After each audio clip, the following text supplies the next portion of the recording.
There's Aleix Espargaro then, a British home Grand Prix, 13th there last weekend. Felt like there was more in the locker, but the acceleration issues which continue to hinder that RSGP means it's so hard to overtake. Gets himself in the top 10. Good job, 1:32.532. Jack Miller's also about to make a lunge into the top 10, you feel. He's just a quarter of a second down. He's already up into 9th, but he's not quite made it into the Q2 spot at the moment. He's lost another couple of tenths in Sector 3. Just up behind Alex Marquez on circuit, who's also actually on a personal best lap. So we'll get both of these guys across the line, number 73 and 43. Yeah, Alex Marquez goes 6th, and Miller then goes up into 5th. So brilliant from the pair of them. Yeah, that was a good lap time by Alex Marquez, 1:32.385. Can you believe it? The lone warrior now for Repsol Honda this weekend, with both Marc Marquez and now Stefan Bradl, his replacement. They're sidelined. Very much a weakened effort at Honda, although you wouldn't think so with Taka Nakagami at the moment, sitting pretty at the top of the timesheets. And here comes Maverick on cue. Give this guy a fresh rear tyre and watch him start making big waves. Look who he's got just behind him as well, Brad Binder. Oh, I won't mind sitting here and taking in a bit of this, he said. So well, you might as well follow the all-time lap record holder if you're going to get a reference around Mazzano. So then 3.5 minutes left. That time from Miller, by the way, wasn't good enough to get him into the combined top 10. So we need to possibly try and switch those times over to combined so we can get an idea who's going to get themselves an early place into Q2. Binder here is continuing to fly. This is about to be the fastest Brad Binder's ever been around this Mazzano circuit. Is the Brno race winner going to go fastest? Well, there's Viñales, who will probably not know that he has got Binder for company behind him. Viñales will come over the line and go 3rd. Binder does go top then. There you go.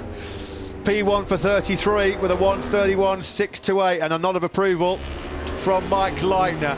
So KTM lead the way. 2 KTMs now inside the top 3. Binder first. Pol Espargaro in 3rd place, despite that heavy fall at turn 13. That's a time and a half from Brad Binder. It really is. That might well be good enough to get yourself into Q2, and that's so important for Brad at the moment to try and get there. Not a million miles away from Viñales' all-time lap record. Was it set here 6 days ago in qualifying? Rossi, now that he's gone into time attack mode, he has started to make some big headway as well. The Doctor up to 7th with a 1:32.263. Oliveira on a decent lap right now, and so is Danilo Petrucci. Strangely enough, they must be very close to it. They are. They're right next to each other on circuit. We're watching Viñales and Binder. Binder here is, these guys are off. This lap won't last, but the others are pushing. Both Oliveira and Petrucci could get themselves a place in the top 10 here. Yeah, and Quartararo's absolutely mullered Sector 1. He was through by over a 1/10 of a second faster. Still up, Fabio Quartararo. This is going to be very tight. Oliveira goes 6th, Petrucci's 5th. So that's the best we've seen from Danilo Petrucci for a long time. That'll be a real morale boost for him. That's a big time. That's just dumped his teammate out of the top 10 overall. We're still looking there at the left at the current session times. Hopefully in a bit we can go to combine, because we've got just over a minute left of this session.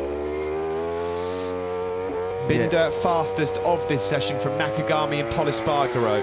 Quartararo's now come quick through Sector 3 as well. Perfect time to pick up the Frenchman. Just one corner left for him to negotiate turn 16. He had a bit of a moment there in the test on Tuesday. No dramas this time around, and Fabio Quartararo goes 3rd. 1:31.644. Just lost a smidgen of time in that 4th sector. It's tight at the top. Just 100th now covering Binder, Nakagami and Quartararo. What a lap coming in from Mika Lecuona as well. He's a quarter of a second down. He's currently in 12th in this session. So Viñales in 5th. Binder still following. Binder is just pulled another 10th out of Maverick as well. So we might even see a mid to low 1:31 coming in a second. Well, Viñales' all-time lap record of 31.411. He might actually be dragging Brad Binder around to be beating that time very shortly. Here we are then at turn 14, this tricky first gear right-hander. Hard on the gas, flick it left through turn 15. The big screen there, Viñales, if he had a peep, he would have seen Binder giving him a hard run for his money here. What a lap from Johann Zarco. He's just dumped Pecco Bagnaia out of the top 10 overall in the combined. Yeah, and he just dumped himself on the floor at turn 2. Brilliant stuff. So Maverick then puts in a 31.669, and he's probably astonished that that's only good enough for 4th right now. Unbelievable. There are 700ths of a second covering the top 5 men in this session. 2,000ths between Binder and Nakagami. Quartararo, Vinales and Polispargo are in that top 5. Incredible how tight it is.